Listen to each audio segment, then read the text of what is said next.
Andyan po, ma'am. Nasa loob po. Baka naman sinabi mo kung saan ako galing, ha? Ay, hindi po, ma'am. Ma'am Corinne! Hmm? Ma'am! Oh my God! Tawagin mo yung sir mo! Tawagin mo yung sir mo! Ano nangyari sa baby ko?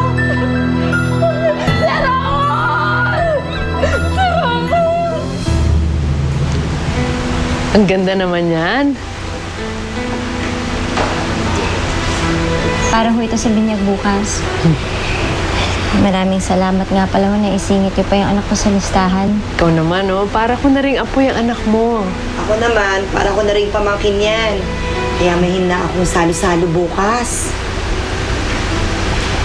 Salamat ho talaga sa inyo. Alam niyo ho, ngayon lang ako nakaramdam ng... Ano ba yung tawag doon?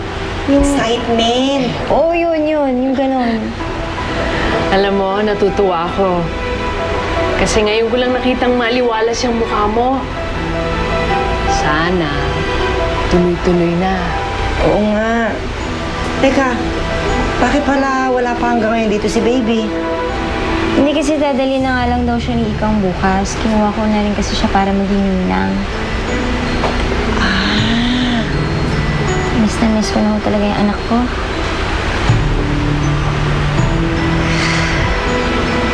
Ang ganda. Wow!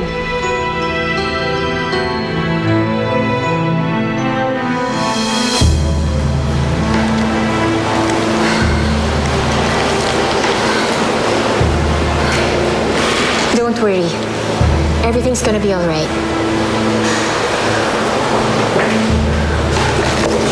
Dok, kumusta ang anak ko, Dok? I'm sorry to say, but she lost the baby. May tumor sa mattress niya. We need to take it out. Excuse me.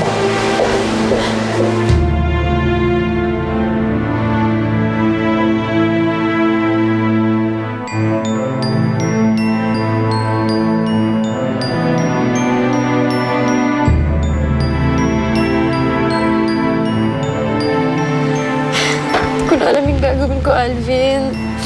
Kung saan na namin hinahanap yung bata, hindi talaga namin makita eh.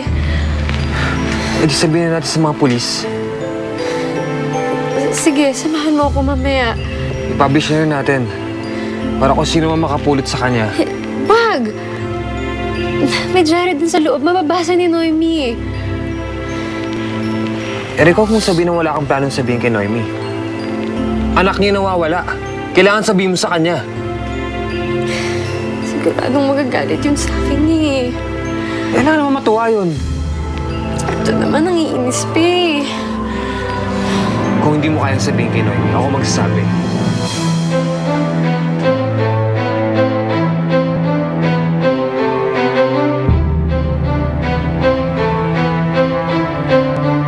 Kung bakit sa dami-dami ng tao sa mundo, bakit siya pa ang nagkaroon ng tumor?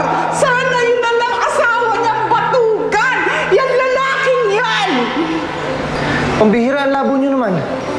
Ako pang sinisisi ninyo. Kung tutusin, dapat na magpasalamat kayo sa akin na buntis ko si Corinne dahil kung hindi, baka mas malala yung tumor na yan bago natin natuklasan. Nadinig mo? Nadinig mo ang pambabastos sa akin yung barumbadong yan? Ma! Raul is the husband. Nag-aalala lang din siya. Masakit din para sa kanya pag pinaparinggan niyo siya ng kung ano-ano. Alam mo, tumigil ka na lang. Itiko mo ang bibig mo. Ayoko makarinig ng ano pa man sa bibig mo. Tumahimik ka! You young man! Ikaw! Bakit, nurse? Ano nangyari? Tuloy-tuloy ang pagbaba ng blood pressure ng patient. Nahirapan siya huminga. Excuse me.